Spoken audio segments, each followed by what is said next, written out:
Contrary to popular belief, small wheels actually have lower aerodynamic drag than standard road wheels, but they pay a specific tax on rough ground. The physics of wheel size starts with the angle of attack.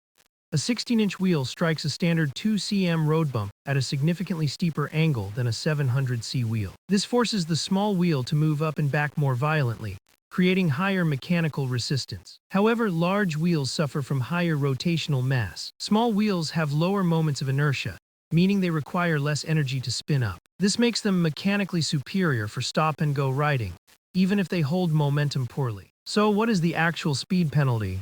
On smooth asphalt at a steady 200 watts, the difference between a high-end 20-inch setup and a 700C road bike is roughly 1.5 kilometers per hour. The gap exists, but it is not the 5 km/h disaster many cyclists imagine.